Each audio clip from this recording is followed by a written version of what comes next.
Hi, my name is Bosco De Oliveira. I'm a percussionist and I'm originally from Brazil, but I've been living and working and teaching in London for quite a while. Here we're going to concentrate on the Tumbadoras, the congas, because it's one of the most requested instruments when a percussionist is going to do any job. Everybody expects a percussionist to play congas, or Tumbadoras as I like to call them. And one of the most important things is to get the sounds really as round and as full as you can. You have to watch out, especially if you're new in this instrument, watch out for your technique so that you don't harm your hands.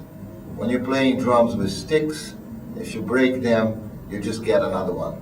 If you damage your hands, then you're in trouble. So be very careful with the position of your hands when you're getting the sounds.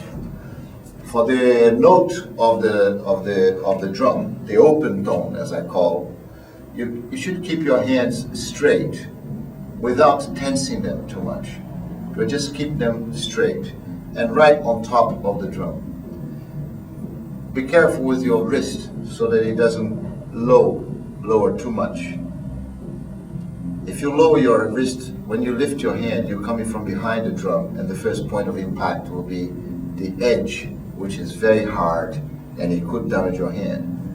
If you keep your wrist up, level with the drum, as you lift your hand will be above the drum, and once you hit, you get the sound out of the skin.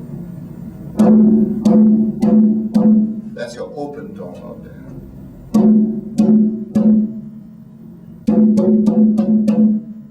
The other sounds, like the pressed tone, it's the same sort of position as the open tone, but you don't leave any gap between your hands and the skin,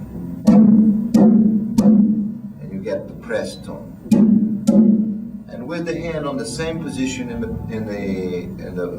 the drum, you could relax your fingers and play with the pads of your fingers with a much more relaxed wrist and get a slap.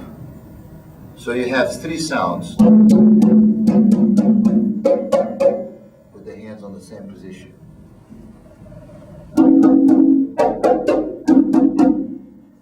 Now, inside the drum, you get some other sounds, like the bass sound, which basically you play with the middle of your palm and you press. If the drum is off the ground,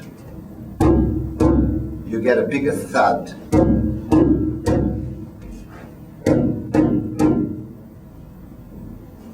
A similar sound, but a little bit softer, is what we call the heel sound, like the heel of the hand, the back of the hand.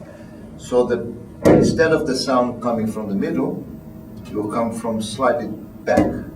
It's a softer sound, and it often is combined with a tap sound, which is you get by moving the wrist and tapping with the ends of your fingers.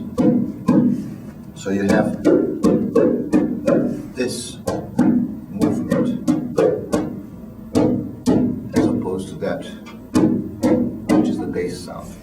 So you have like 6 basic sounds: the bass, the heel, the tap, the open, the press, and the slap. So these are the sounds, and you should always play right on top of the drum. Don't let the hand come down on the side of the drum, because otherwise you start hitting. I can get an open sound here, but I'm really hitting that in there, and the fingers are flicking. Don't want that. I want to be right on top of the drum. And then you can have, like in Afro-Cuban music, a basic tumbao, what they call a tumbao, which is a basic 8th note groove, yeah? Playing 1 and 2 and 3.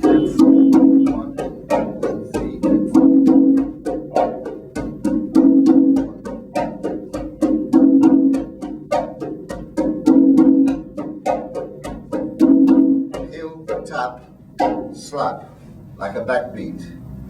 Tap, heel, tap, open, open. And you can have fun with this by playing with leading with the other hand.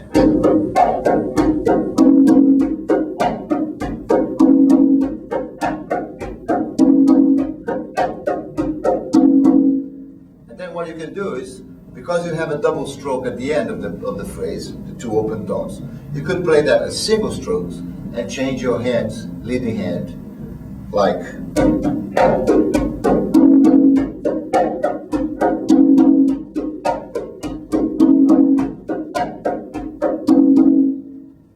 However, if you're playing with two drums, then that could cause a problem, because you could be leading with one hand and not having the drum on the other side. When you're playing with two drums, you could have a pattern like this. So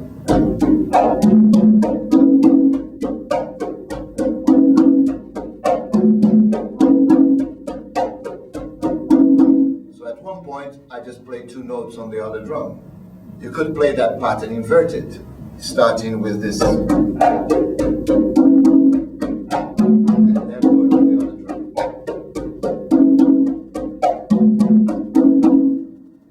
But even with that one, you could still have a fun thing. For instance, you could start with,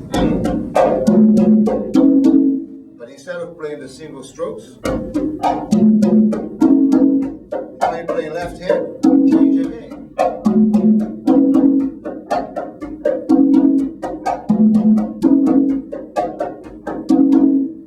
This is just for fun and to develop the sounds on both hands. When you're playing in a performance, you don't keep changing like that unless you need to. But when you're practicing at home, just having fun, and at the same time developing the open tones and the slaps and the heels and taps, all of the sounds on both hands. Now you can also do simple exercises like, if you play three notes with each sound, open, press, and slap. So that you change the shape of the fingers for those three notes.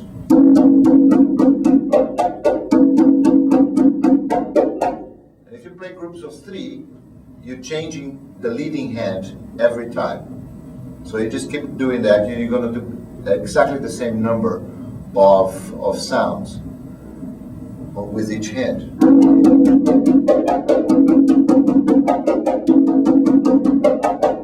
That all of the difference in sound is crucial. The difference should be as big as you can get. The sound should be very distinct from one another. And then after that, you can start combining and making up rhythms. In 4/4, in 6/8, whatever. Yeah.